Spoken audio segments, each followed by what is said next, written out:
Okay, hey everyone. So last time I was talking about cosets, and I think I defined a specific partial order on the set of integer partitions of a fixed integer n. So let me remind you what we were doing there. So we have these two. So okay, the way we define this partial order is if we have these two partitions of n, say lambda is lambda 1 through lambda L, and then mu is mu1 through mu m, and these are both partitions of n. Then we say that lambda dominates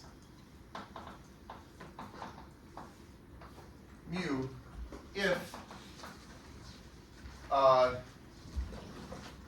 lambda 1 plus dot dot plus lambda I is greater than or equal to mu1 plus dot dot plus mu I for all I.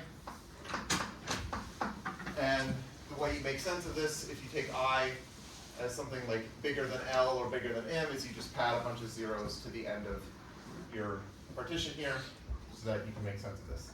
And in this case, so if lambda dominates mu, then we denote this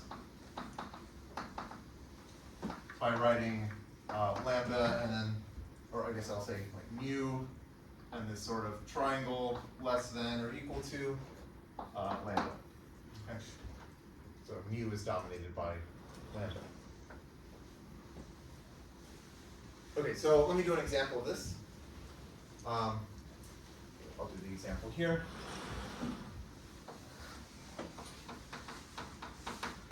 Let's take n equals 6, and we can look at all of the partitions of 6 and draw the Hasse diagram of this poset that you get from the dominance order. So at the top, we're going to have just the partition 6, like with one part.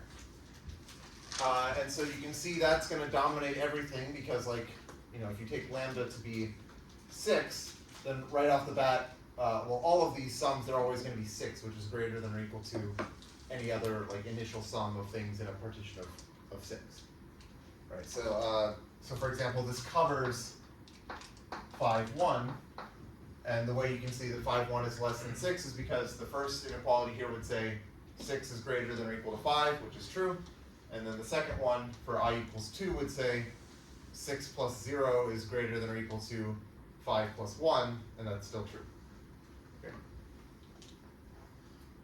Okay, okay, then we can keep going. Below this, we're going to have 4, 2.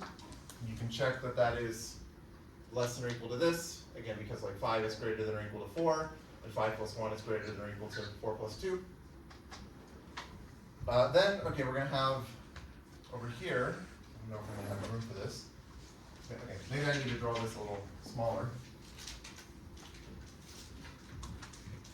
So we have 6 at the top, and we're going to have 5, 1, and we're going to have 4, 2.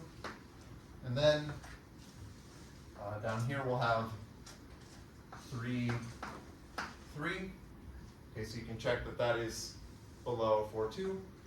Again, because 4 is greater than or equal to 3, and 4 plus 2 is greater than or equal to 3 plus 3. And then here we'll have 4, 1, 1. Okay, so maybe I should point out that these are incomparable because, like, first of all, if you look at the first, like for I equals 1 here, you would say 4 is greater than or equal to 3, so that might indicate that this should be the bigger one. Like maybe this one would dominate this one. But then if you look at the next terms, like for I equals 2, you would see that 4 plus 1 is less than 3 plus 3, so then the reverse inequality holds, so neither one dominates the other one. Okay. Then, okay, below both of these, we end up having 3, 2, 1. You can check that that is below both of those. Then we have 3, 1, 1, 1, and 2, 2, 2. Okay, I'm still running out of room. Below both of those, it's going to be 2, 2, 1, 1, like that. And then, okay, well, below this, okay, there, we're going to have 2, 1, 1, 1, 1, and then finally at the very bottom, we just have 1, 1, 1, 1, 1, 1. Okay. Okay, so that's the dominance order for partitions of 6. Maybe I'll just keep that and move over here.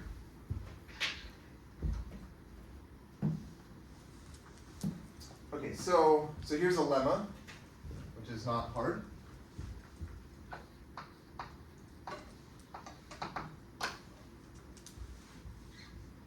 So okay, let's okay,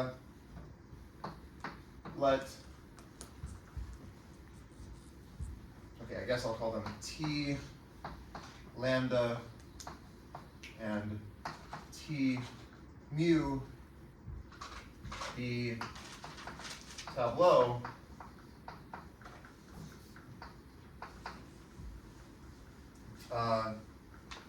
of shapes lambda and mu, respectively.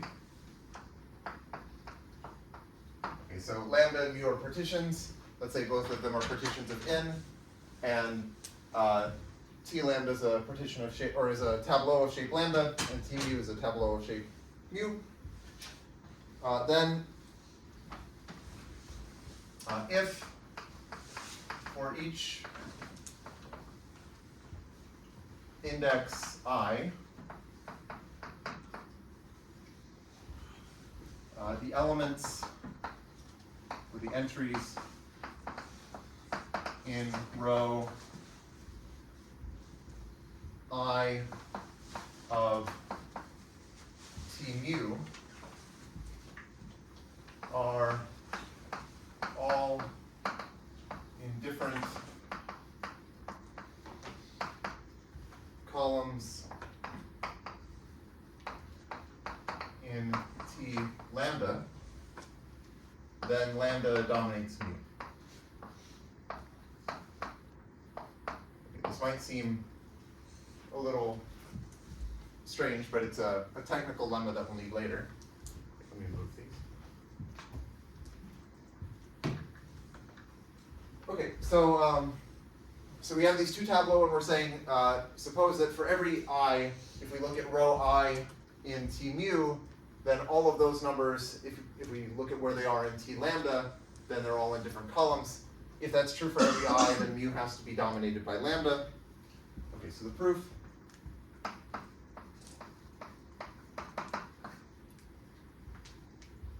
Okay, so we can sort the entries within each column of T lambda. Right, okay, so yeah, so let's sort entries in each column of T lambda so that the entries in rows 1 through I of T mu all occur in the first I rows of T lambda. Right, so, okay, this hypothesis that, like, for each I, all of the entries in row I of T mu are in different columns of T lambda. That means that if you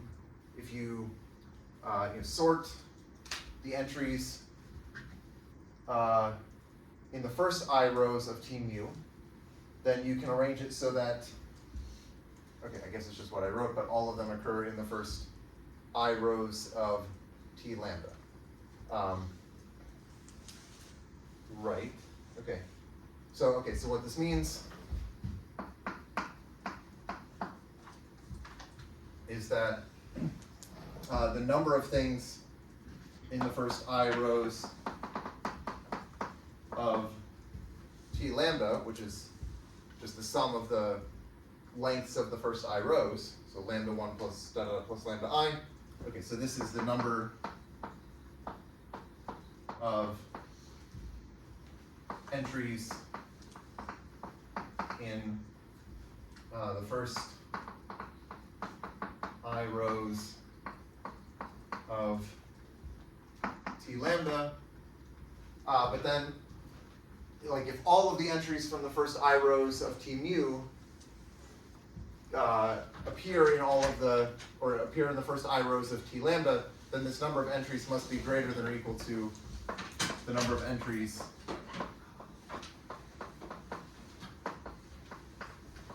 in the first I rows of T mu, and that's exactly mu1 plus da da da plus mu I. And this is exactly the inequality we need for to show that lambda dominates mu.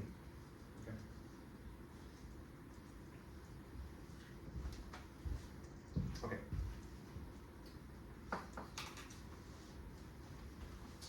So let me define something just for arbitrary posets, but then we'll come back to the dominance order.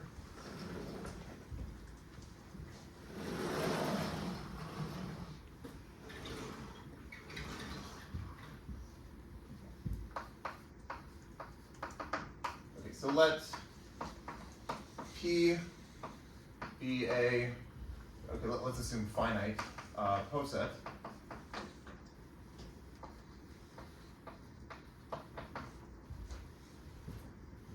Then I'm going to define what's called a linear extension of P, and all this is it's basically a linear ordering of the elements of P that goes up the Hasse diagram. So formally, a linear extension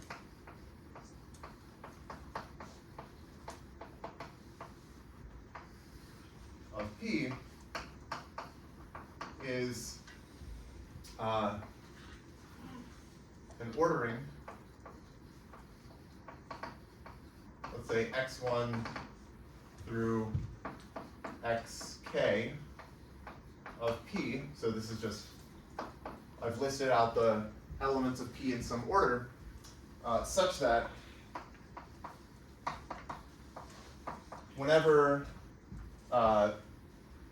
xi is less than or equal to xj in the poset, right? So this is the order relation in P.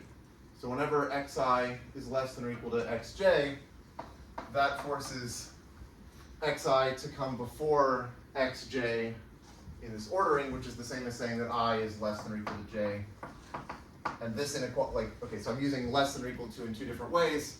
Here, this is in the poset P, and this is just as integers. Okay? So, I mean, the way you should think about it visually is you draw the Hasse diagram, and it's just a way of ordering them, so that you're sort of going up the Hasse diagram. Okay? Okay. So we're going to consider linear extensions of the dominance order, and there's one in particular that's nice.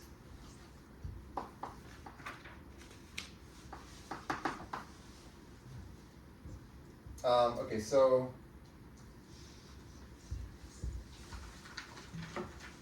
let lambda and mu be partitions of n, just like over there. then we're going to say lambda, well, okay, maybe I'll do it mu. Say mu is less than lambda in the lexicographic order.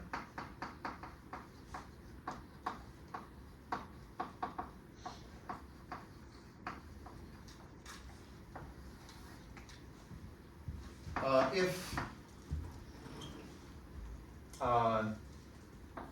there exists an index j, or sorry, an index I, such that basically these partitions agree up through like the I minus first parts, and then the ith part of mu is less than the ith part of lambda. So we want lambda j to equal mu j for 1 less than or equal to j less than or equal to I minus 1, and mu I is less than lambda I. So I'm just saying what this means is that if you look at the first place where mu and lambda differ, then in that position mu is smaller than lambda. And okay, it's called a lexicographic order, and this is sort of like a dictionary order because it's sort of how you order things in a dictionary. Like when you look at words, basically if you have two words and you want to know like which one is first in the dictionary, well, they might agree at the first several letters. So you go to like the first letter where they don't agree, and then you see, okay, which one of those letters is first alphabetically, right? Okay.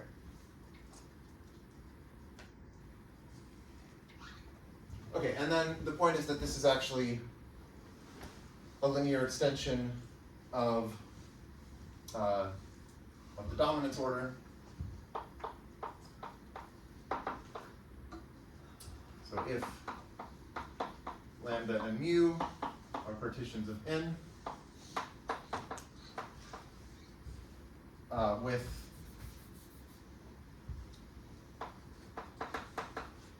say mu dominated by lambda, then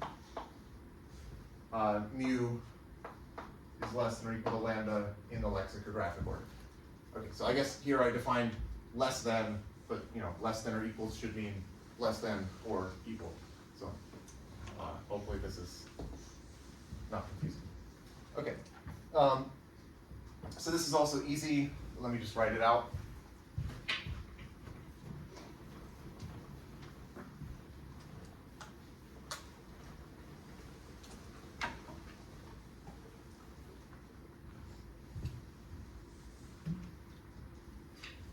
Okay, so, well, if lambda equals mu, then this is obvious. So let's assume they're not equal, and let's find the first place where they differ.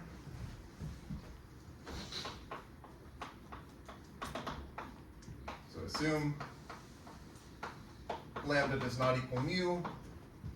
Let I be the first index with mu I not equal to lambda I. And then we just say, well, because mu is dominated by lambda, we know that mu1 plus dot dot dot plus mu I is less than or equal to, well, okay, let me write it this way. Mu I minus 1 plus mu I is less than or equal to lambda 1 plus dot dot dot plus lambda I minus 1 plus lambda I. But we've assumed, like we've chosen I so that they actually agree before the ith part. So this whole thing is just the same as this whole thing. These are equal. So really this implies that mu I is less than or equal to lambda I. Okay, but then also they're not equal, so actually, so it's less than. And so this is exactly what we need for the lexicographic order.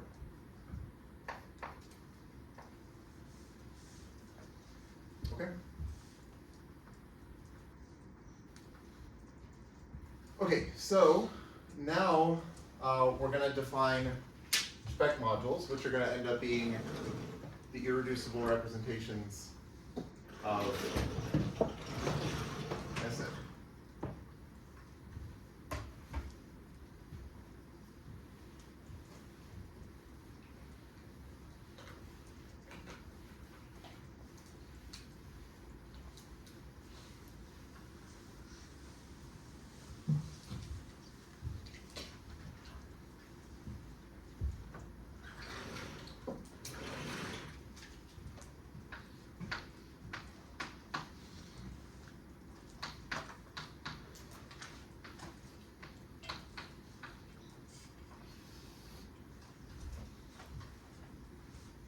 Okay, so let me start with a definition.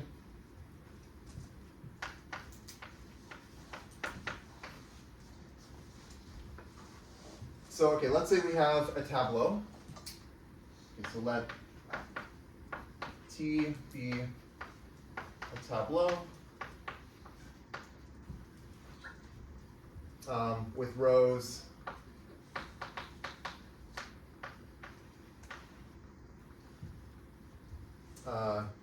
R1 through RL, and columns C1 through CK.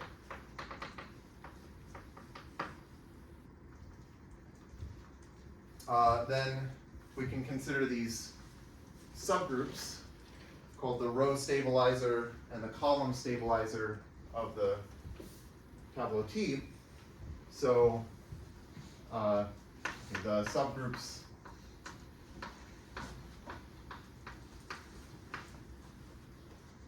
I'll call it R sub T, and this will be like S sub R1 direct product direct product S sub R L. So it's like the, okay, so I'll write it out loud and then I'll say it's this, so the subgroup's this, and okay, CT is going to be similar, but for the columns, S sub C1 cross S sub CK. So these subgroups are the row stabilizer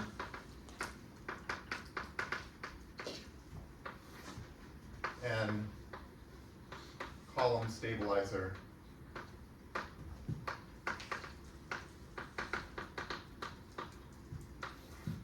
of T, respectively.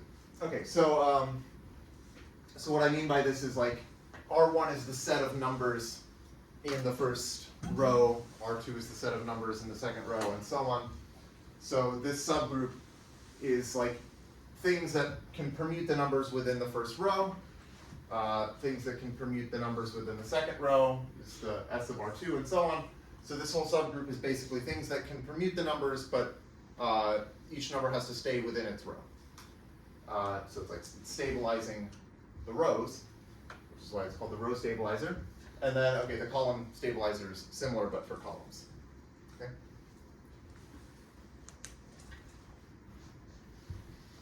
Okay. Well, okay, let's do an example.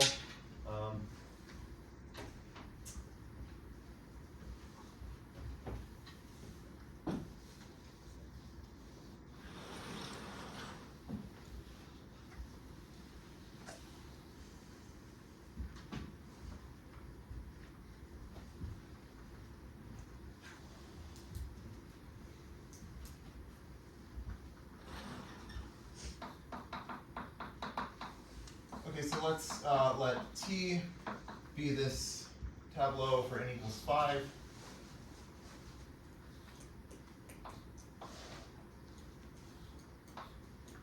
Let's say, okay, 4, 1, 2, and 3, 5. Okay, then RT is going to be the symmetric group like of things that permute, so this is the permutations that just permute 1, 2, and 4, cross with the permutations that just permute 3 and 5.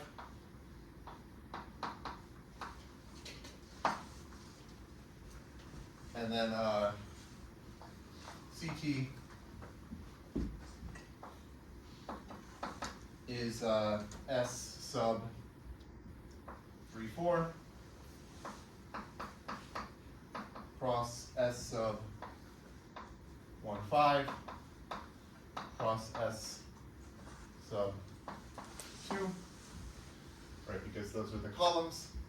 And so something in here might, swap. You could swap 3 and 4 or not. You could swap 1 and 5 or not, and it has to fix the number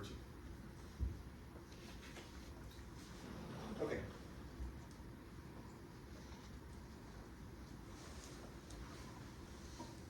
So last time we defined tabloids, and you can also think of a tabloid as basically what you get by applying this row stabilizer subgroup to a particular tableau.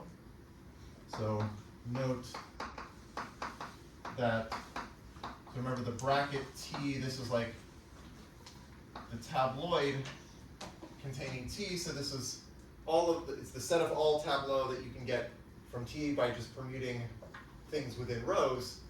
And so that's exactly what you can get by just like applying permutations in RT to the tableau T.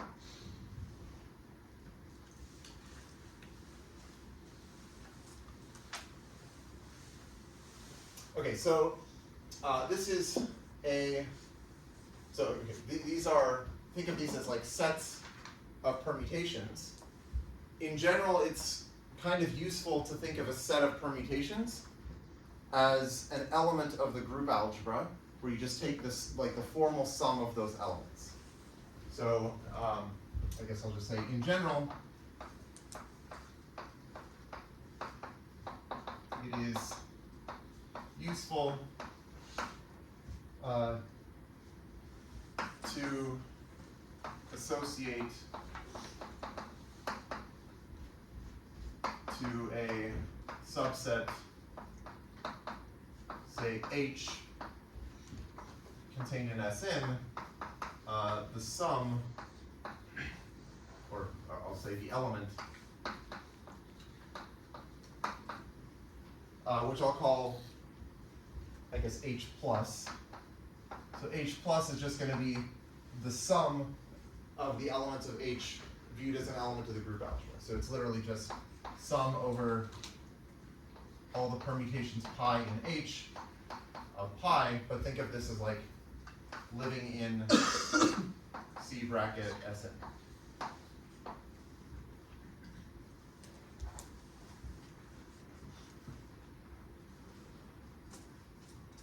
Okay, there's also one other nice sum that's useful to consider, which I'll call H minus.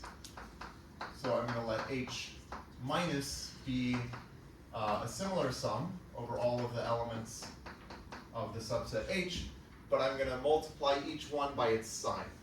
So this will just be the sine of pi times pi. So here it's just like, just add up all of the elements of H in the group algebra. Here it's like you add them up, but some of them have minus signs, and some of them have plus signs.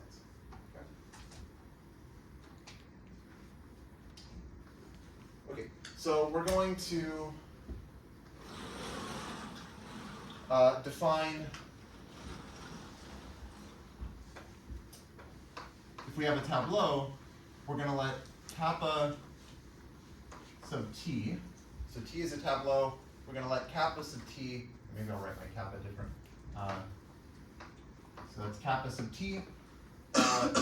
This is just going to be ct minus. So again, ct is this subgroup, it's the column stabilizer of t, which you can view as a subset of the symmetric group Sn, because it's a subgroup, so in particular it's a subset.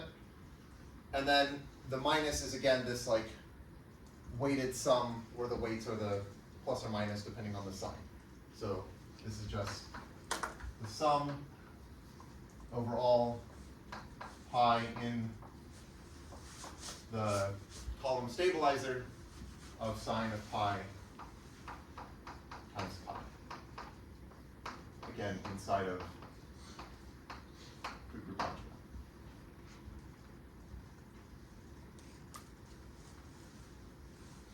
Okay.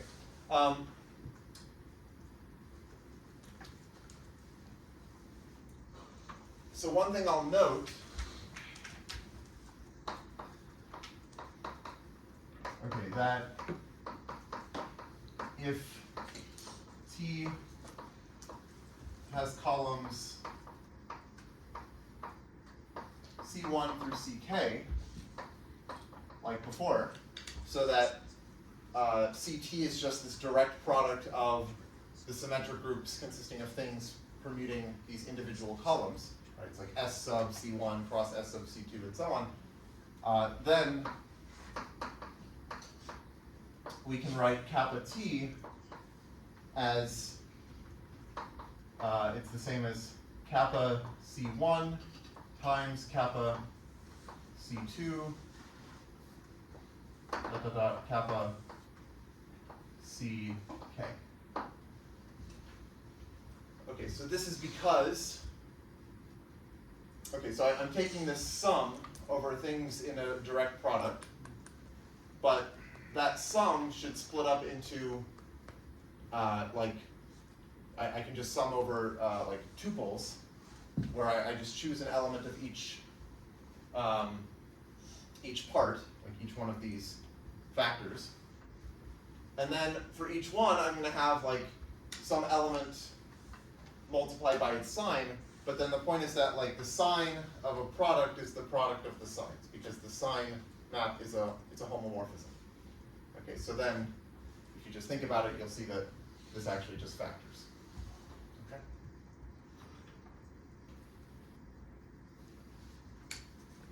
Okay. Oh, yes. Why is kappa T an element of the group algebra and not like a subset of the group?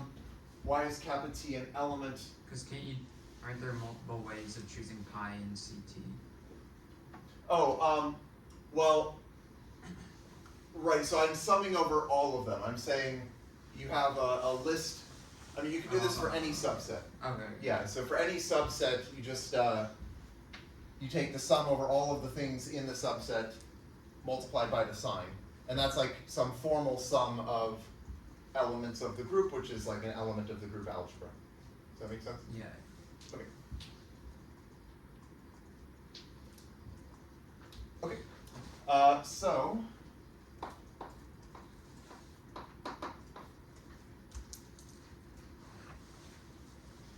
okay, so again, let's say T is a tableau.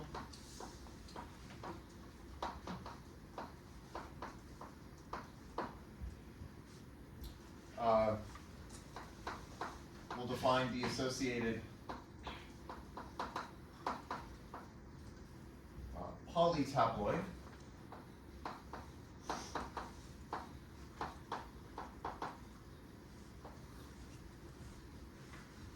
Is, okay, we'll denote it by E sub T, and this is just going to be kappa T applied to the tableau for T. So I'll do an example of this, but the idea is that there's an action of the group on tabloids that we've seen. Okay, so we've seen how you can take something in the group, some permutation pi, and apply it to a tabloid, which is just basically deduced by the action of that permutation on just the entries in an individual tableau. And so here, this is like a weighted sum of group elements. So I'm just saying apply those elements to this tabloid, and then just, you know, with the appropriate weights. So let me do an example of this.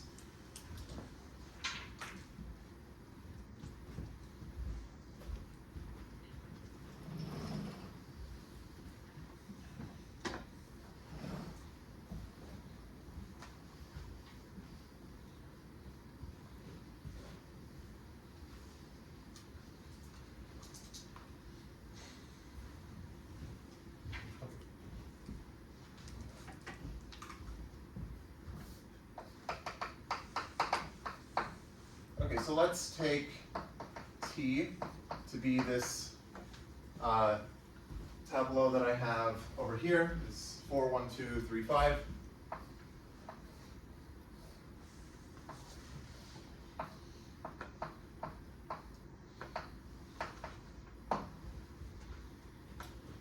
Okay, so let's first compute kappa T. So kappa T, I want to take all of the elements of this this subgroup, the column stabilizer, but I want to weight them according to their signs. So one element of this subgroup is just the identity, so, and that has sign of +1, so I'll just get the identity here. But then I also want to take the transposition that swaps 3 and 4, and that has a minus sign because it's a transposition. So we have minus the transposition swapping 3 and 4. I also want to take the transposition that swaps 1 and 5. That's also going to have a minus sign. And then finally, the last element of this subgroup is the product of these two transpositions, swapping 3 and 4 and 1 and 5. And that product has sign +1, so I add 3, 4 times 1, 5.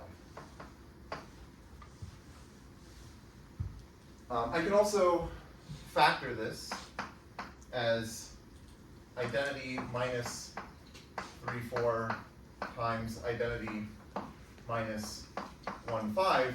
And this is exactly what I was saying here, the fact that this factors into these smaller factors, right? The E minus 3, 4, that's just kappa sub, like the first column.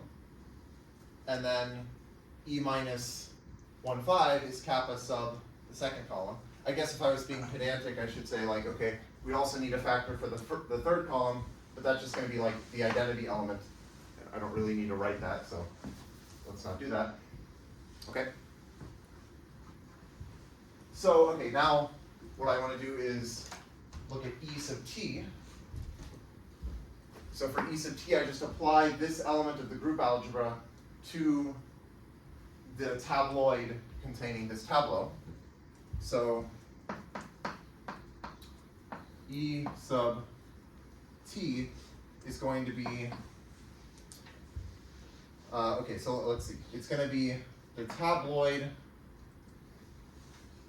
containing like E applied to this tableau. And for that, okay, it's just this tableau. So I'll just have like the tabloid for this tableau. 4, 1, 2, 3, 5. And then I want to have minus what I get by applying 3, 4 to this tableau. So I'll have this tabloid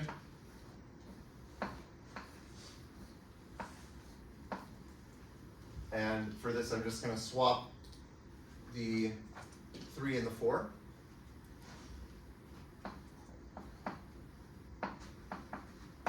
Right, so here this is like I applied 3, 4 to this tableau, so just swap the 3 and the 4. That gives me this. And then I'm going to have minus, similarly I'll just, I'll swap the 1 and the 5, so I should get 4, 3, 5, 1, 2. Okay. And then finally I should have plus the tabloid containing the tableau that I get from this by applying this permutation, which swaps 3 and 4 and 1 and 5. So that'll be 3 and 4 here, 5 and 1 here, and then 2. Okay.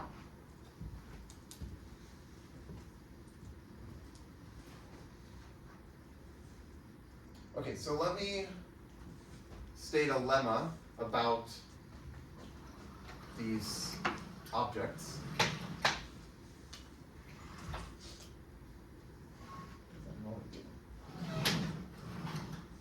Oh.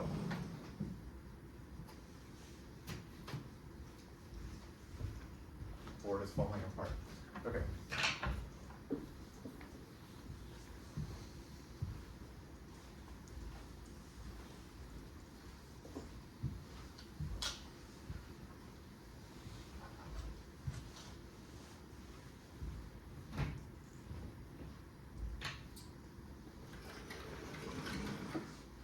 Here's a lemma.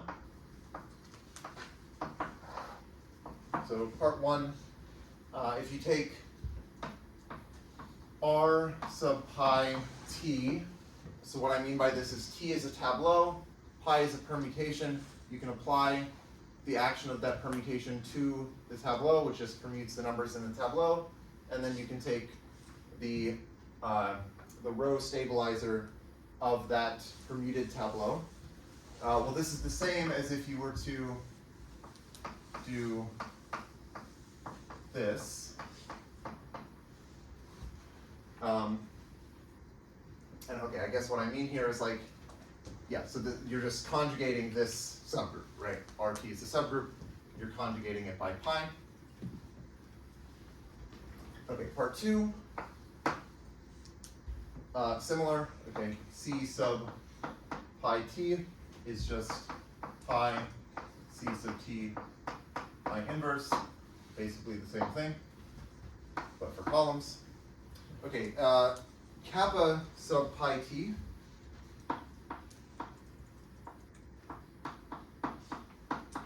is pi kappa sub t pi inverse. And finally, E sub pi t is pi E sub t.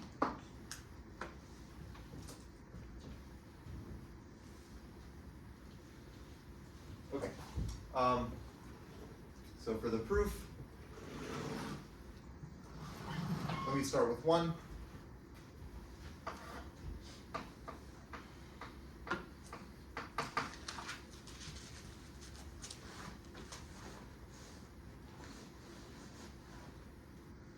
Okay, so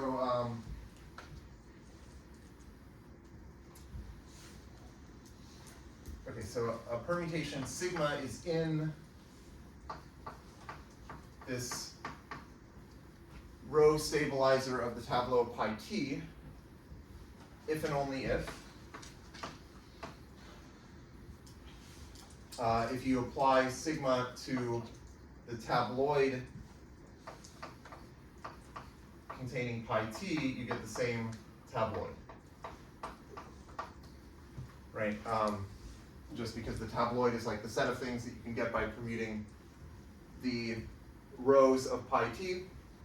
So saying that sigma is in this subgroup that only permutes things within the rows is the same thing as saying that it should fix this tabloid. Okay, now that is if and only if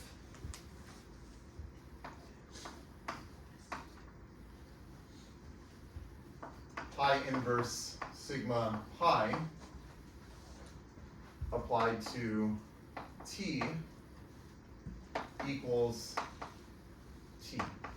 So this is just because like you can factor out the pi from inside of the tabloid, right? Like the tabloid containing pi t is the same as pi applied to the tabloid of t. So I can just factor that out and then move the pi over with a pi inverse. So I get this.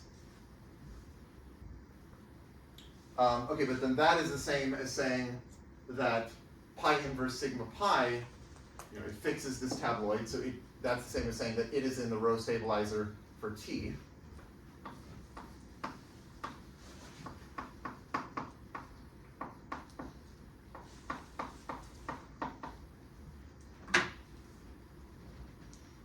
And then, okay, then this is just the same as saying that sigma is in pi RT pi inverse, which is what we want. So this is, okay, I should say this is number one. 2 is very similar, 3 is also very similar. So I'll just say 2 and 3 are similar. And now let's look at 4. So for 4, E sub pi t is, okay, well, this is by definition what you get by applying kappa sub pi t to the tabloid containing pi t. Okay, just by definition here. And then, well, kappa sub pi t according to number 3 is the same as pi kappa t pi inverse.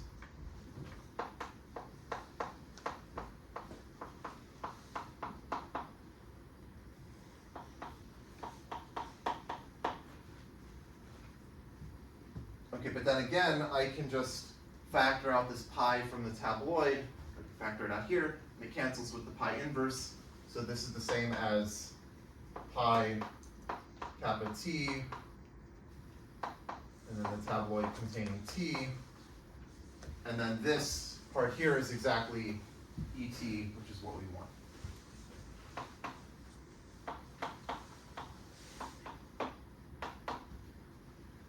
Okay.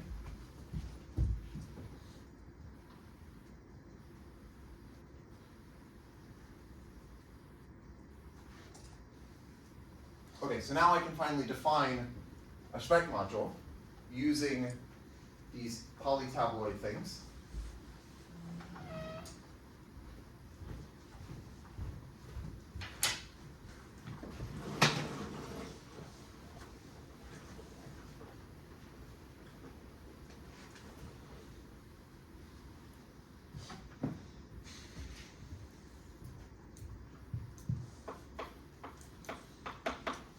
Okay, so lambda is a partition, and we're going to define the Specht module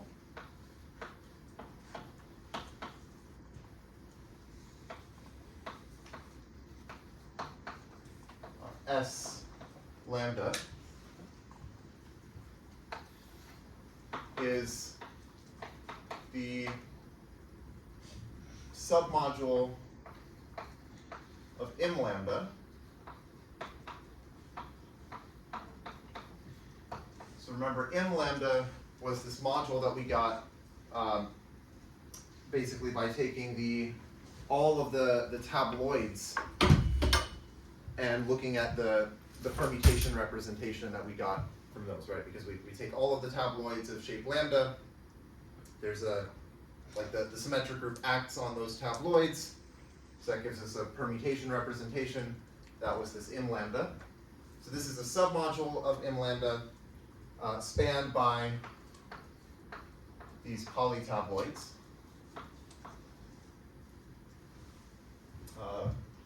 The polytabloids E sub t such that t has shape lambda.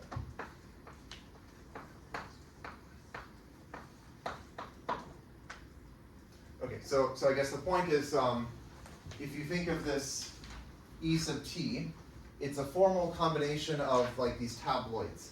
And that's exactly like what an element of M lambda is, right? Because M lambda, it's this permutation representation that you get from the set of tabloids. And the definition of the permutation representation is you just take the span, or like the set of formal linear combinations of the tabloids. And then, so that's what like this thing is. So now we're saying like we have these special elements ET sitting inside of M lambda, and we're going to take the span of those, and that's going to give us some other module, which is the Specht module. Okay.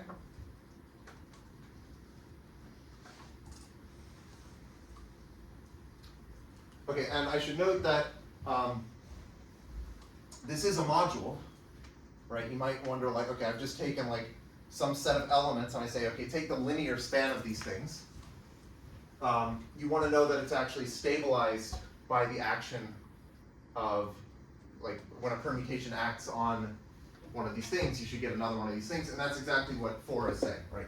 Part 4 here is saying that when you take this set of tabloids, it's actually closed under the action of the group. Okay. So, and in fact, it's a cyclic module because you can get from any tabloid to any other tabloid by applying an appropriate permutation. Okay. Or sorry, not tabloid, polytabloid. I should say polytabloid. So, I guess I'll just say proposition. Each Specht module S lambda is a cyclic module, and it's generated by any fixed polytabloid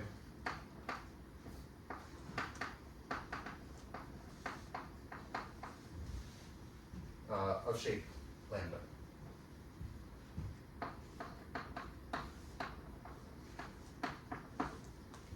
Okay.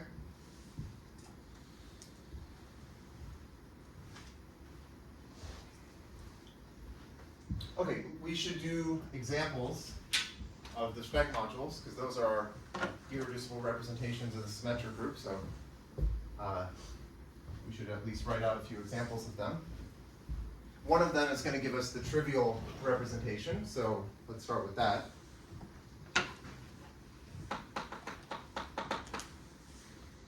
Okay, okay, let's suppose lambda is just the partition in. Okay, well then if you think about, right, so this is just one row.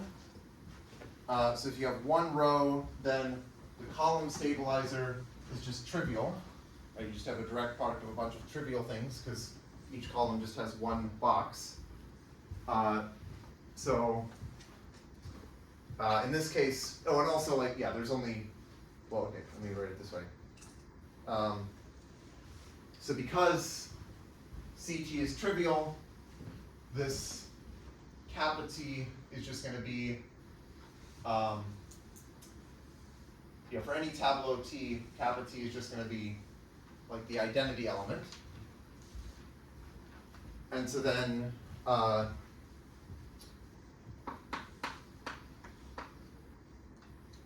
E T for any tableau is just going to be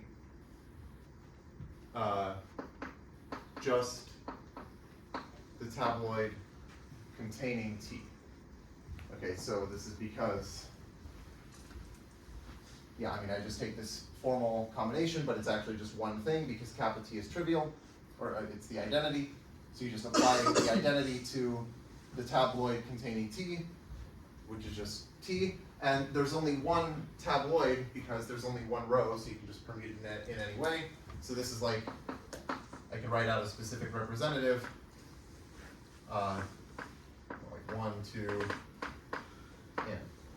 Right, so this is a specific tableau, and the set of tabloids, or sorry, the tabloid containing this tableau is just all of the tableau of this shape, and that's this tabloid. Okay.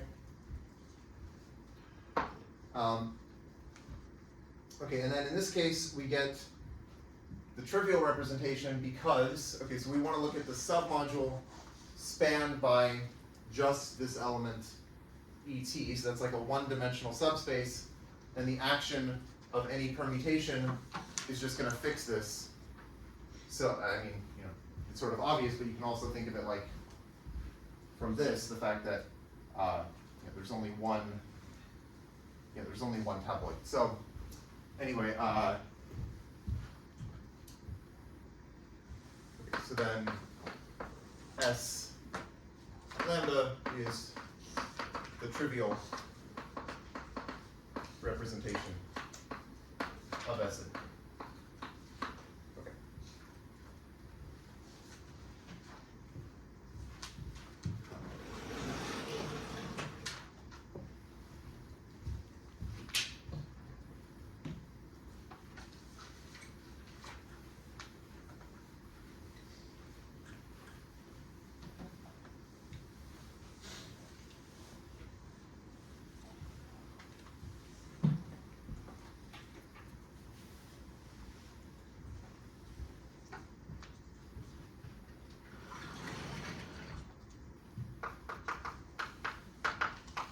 so for the next example, let's say instead of having just one row, let's assume we have just one column.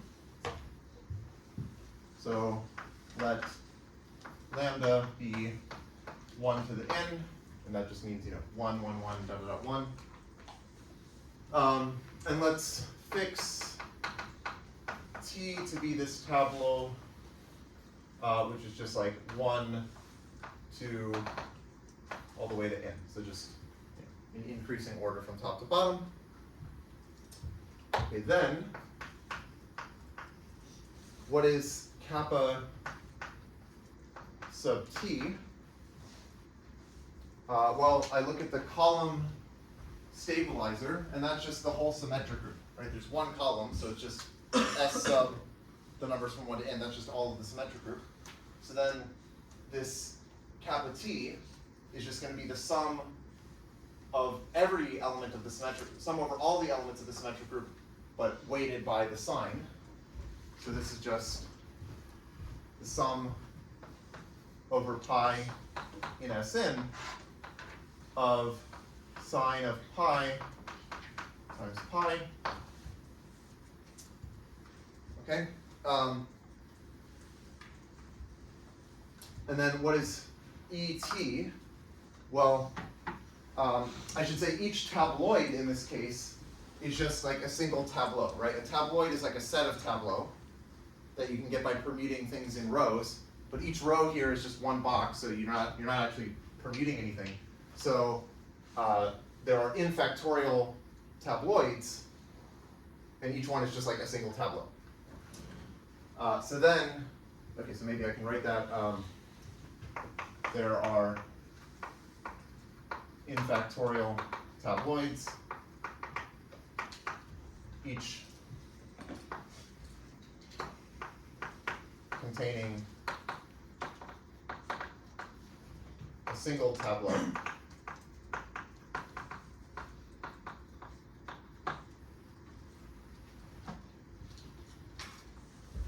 So then if I want to compute ET, I just take kappa t and I apply it to this, this, like the tabloid containing it, which is basically just this tableau. And so we're going to get just like a weighted sum of all of the tabloids with some sign associated to it.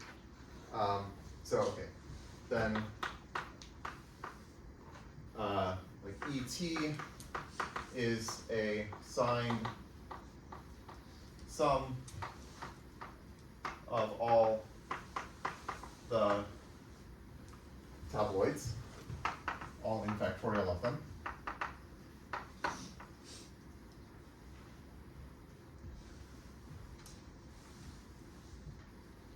Okay, then, well, what is the we want to know, like, okay, what is the module structure? Like, what happens when we apply a permutation to this polytabloid? Well, we find, according to this, that E sub pi t is pi E sub t. And what is this? This is going to be a sum.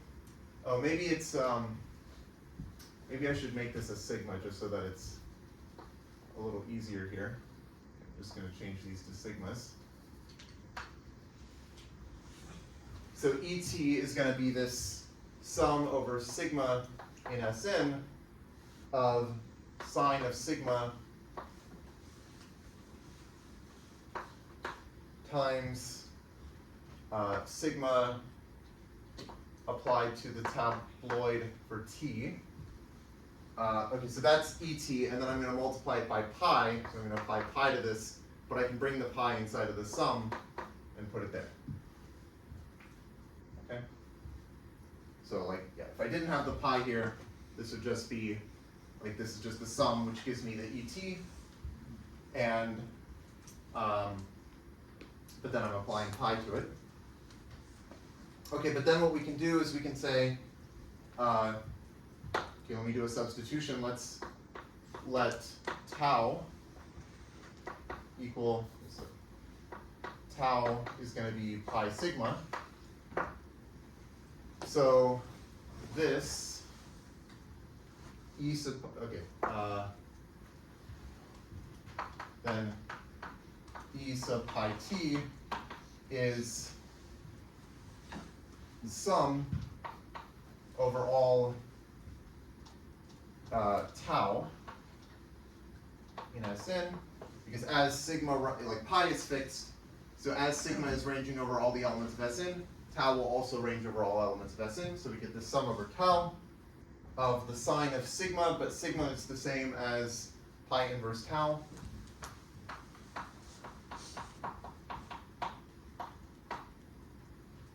And then we have tau applied to the tabloid t.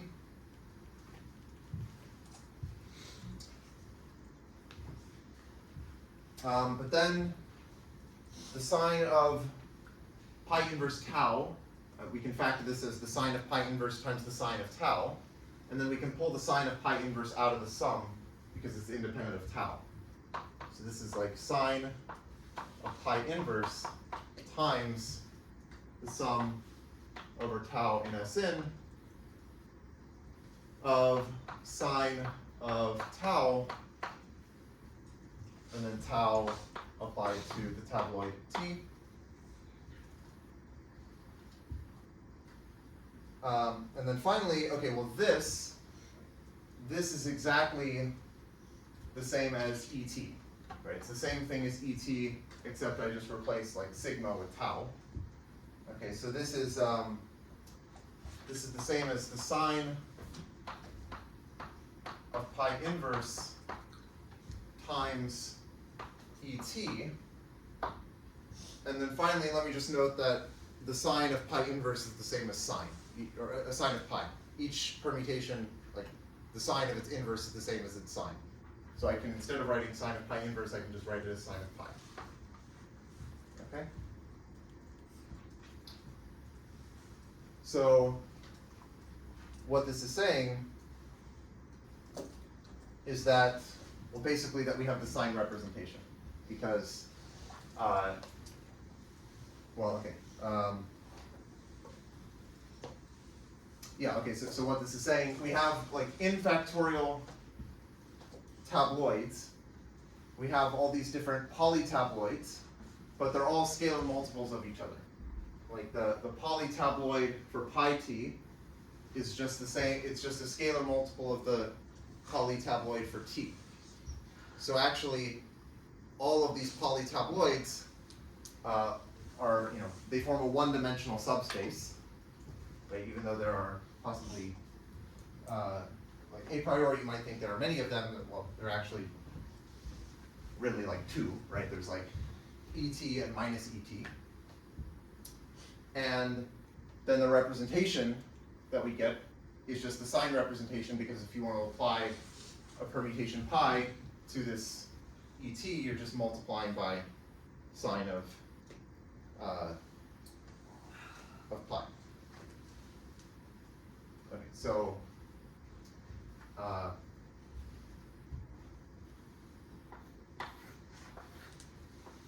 we get the sign representation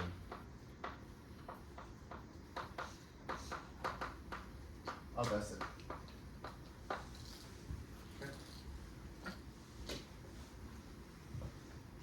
Okay. Let me do one other example.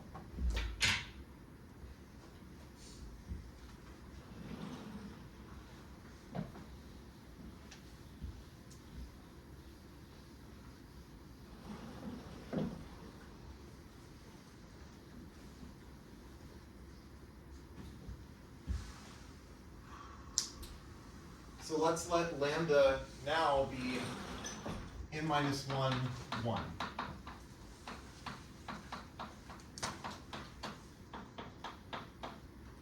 Okay, so this has one row of length n minus 1, and then a second row of length 1. So there are n tabloids because, okay, so, well, okay, let me let t sub okay, yeah, let's just do this. Let t sub k be this tableau, which is like you put k in this box down here, and then you just put like 1 to all the way up to n, skipping k up here. So it's like the tableau that has all these in increasing order except you put the k down in this box. Okay, so then bracket t1, bracket t2, all the way to bracket tn are all of the tabloids.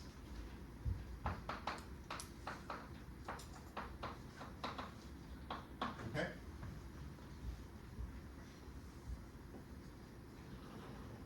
And then, okay, we can say if we have one of these tabloids t sub k, wait, sorry.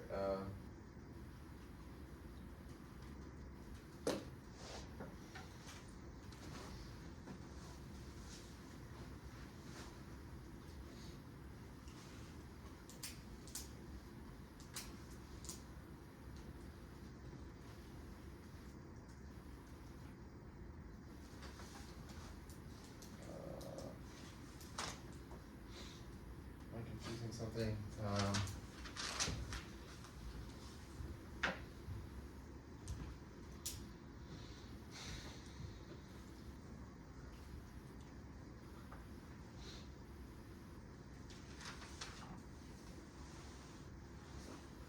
Oh, okay.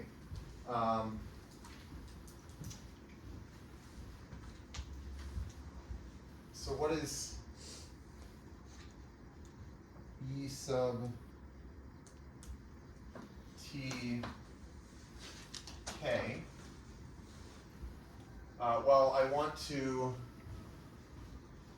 look at the column stabilizer. Well, there's only like one non-trivial column, which swaps these two.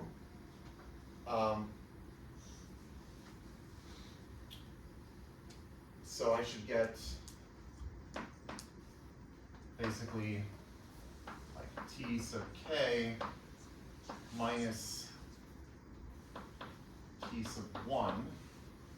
But, oh, okay, yeah.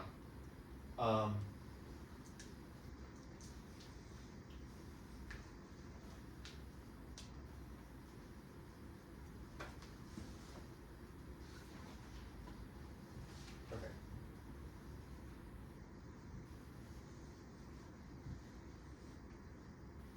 So anyway, okay, yeah, so I think, okay, these are our tableau, the polytabloids. And if we want to look at the span of these polytabloids, in order to get the Specht module, right, we're looking at the linear span of these polytabloids. So the linear span is well,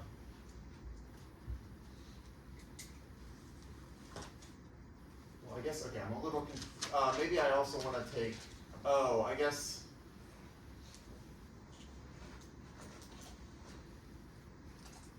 like it kind of depends that I had a 1 here, and I could have chosen a different tableau. So maybe I want to not have these in increasing order, but I don't know if this really matters. The point is that I think it's going to give the same thing. So the linear span is going to be like the set of, so this will be like S n minus 1, 1. It should be the set of these linear combinations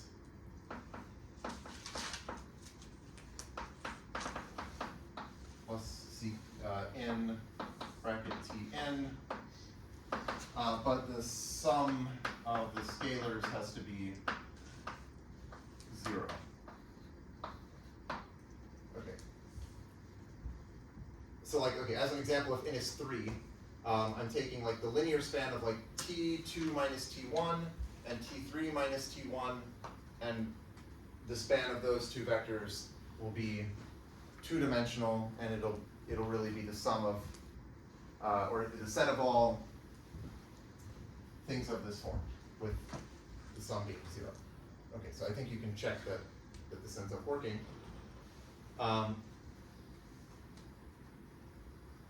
Okay, so then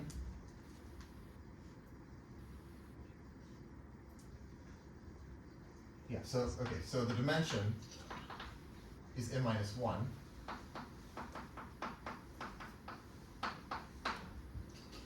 Right, because it's like there are n choices for C1 through Cn, but they sum up to 0, so it's actually an n minus 1 dimensional space. And I can choose a basis, which is just going to be exactly, okay, so yeah, choose the basis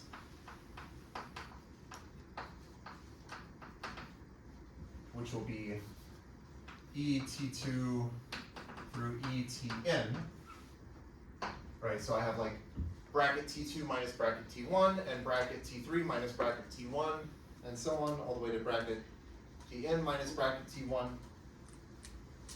And then if you, how much time do I have? Okay.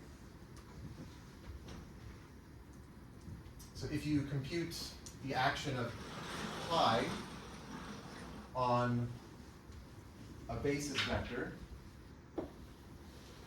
or on this basis, I should say,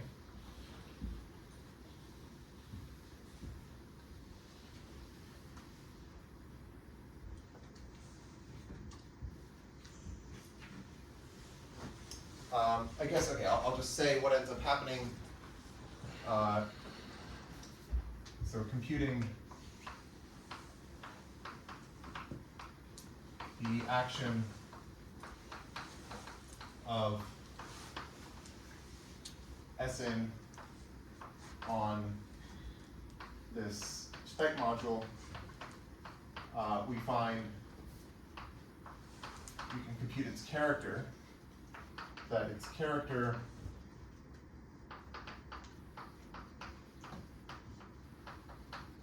satisfies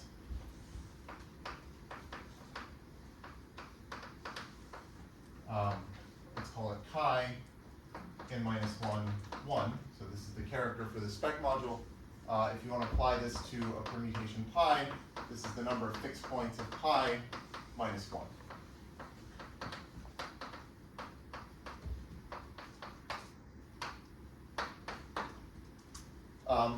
So basically what's happening here is, if you think of the defining representation of Sn on just like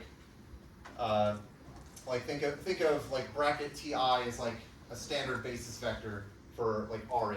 So we have like these n vectors, bracket T1 through bracket Tn, and there's like a natural action of the symmetric group which just permutes them, like sending, pi applied to bracket Ti is just bracket T sub pi I, right? So it's just like the obvious defining representation, and the point is that that representation breaks up into a direct sum of the trivial representation and this representation. And so then the character of the defining representation was like, just you count the number of fixed points. The trivial representation, its character is just 1, so then the character for this representation should be number of fixed points minus 1. And I think like you can check explicitly, if you use this basis, you can write down like a matrix and say, okay, let me take the sum of the diagonals, and you'll get number of fixed points minus 1. Okay? Okay. So that's all for